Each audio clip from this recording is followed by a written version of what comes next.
বিসমিল্লাহির রহমানির রহিম। তো আজকে আমরা জানব বাংলা সাহিত্যের ইতিহাসের বাংলা ভাষার মধ্যযুগ এবং মৌলিক সাহিত্য এই গুরুত্বপূর্ণ দুইটা টপিক নিয়ে। এই টপিক দুইটা থেকে বিভিন্ন চাকরি পরীক্ষায় আসার মতো গুরুত্বপূর্ণ 30টা প্রশ্ন নিয়ে আজকের ভিডিও। তো এখন আমরা এই প্রশ্নগুলোর উত্তর সহকারে দেখব। 1.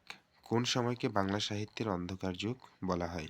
বাংলা সাহিত্যের অন্ধকার যুগ হচ্ছে 1201 থেকে শুরু করে 1350 খ্রিস্টাব্দ।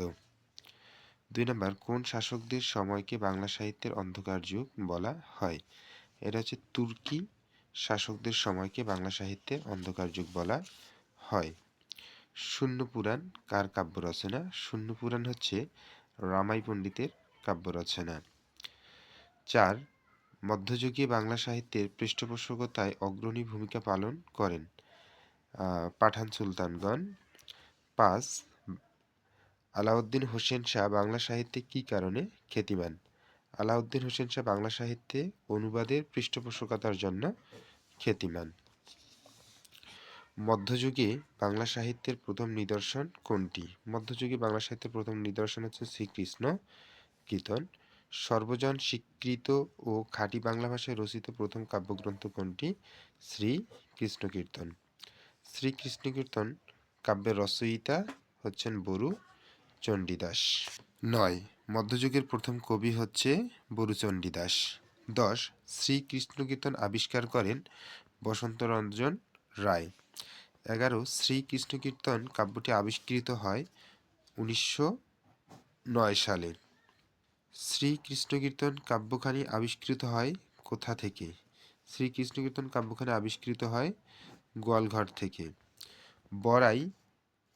বড়াই কোন কাব্যের চরিত্র? শ্রীকৃষ্ণ কীর্তন। পদ বা পদাবলী বলতে কি বোঝায়? পদ বা পদাবলী বলতে বোঝায় বৌদ্ধ ও বৈষ্ণব ধর্মের গূঢ় বিষয়ের বিশেষ সৃষ্টি। পদাবলীর প্রথম কবি কে? পদাবলীর প্রথম কবি হচ্ছে বিদ্যাপতি। বাংলা ভাষার বৈষ্ণব পদাবলীর আদি রচয়িতা? বাংলা ভাষার বৈষ্ণব পদাবলীর আদি রচয়িতা হচ্ছেন চণ্ডীদাস। বিদ্যাপতি কোন রাজসভার কবি ছিলেন? মিথিলা। বৈষ্ণব পদাবলীর অবাঙালি কবি কে? বিদ্যাপতি। কোন কবি বাঙালি না হয়েও বাংলা সাহিত্যে স্বতন্ত্র স্থান দখল করে আছে? বিদ্যাপতি। বিদ্যাপতি কোন ভাষায় পদ রচনা করেন? ব্রজবুলি ভাষায়। বৈষ্ণব পদাবলীর সঙ্গে কোন ভাষা সম্পর্কিত? ব্রজবুলি ভাষা। বাংলা ও মৈথিলি ভাষার সমন্বয়ে যে ভাষার সৃষ্টি হয়েছে তার নাম কি? ব্রজবুলি। ব্রজবুলি কোন স্থানের ভাষা? ব্রজবুলি হচ্ছে মিথিলা স্থানের ভাষা। ব্রজবুলির প্রবর্তক কে? ব্রজবুলির প্রবর্তক হচ্ছেন বিদ্যাপতি। বৈষ্ণব পদকর্তা চণ্ডীদাস কতজন? বৈষ্ণব পদকর্তা চণ্ডীদাস হচ্ছেন 3 জন। সবার উপরে মানুষ সত্য তাহার উপরে নাই কে বলেছেন? এটা বলেছেন চণ্ডীদাস। সুখের লাগিয়ে এ ঘর বান্ধিলু আল্লে পুড়িয়া গেল পটটির রচয়িতা কে? এই পটটির রচয়িতা হচ্ছেন জ্ঞান দাস। সইকে শুনাইল শ্যামনা পটটির রচয়িতা কে?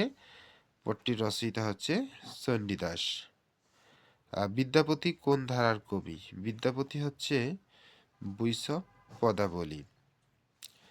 কাকে বিদ্যাপতির ভাবশিষ্য বলা হয়? বিদ্যাপতির ভাবশিষ্য বলা হয় গোবিন্দ দাসকে। তো আজকে এই পর্যন্ত। ভিডিওটি ভালো লেগে থাকলে আমার এই চ্যানেলটি সাবস্ক্রাইব করে দিবেন।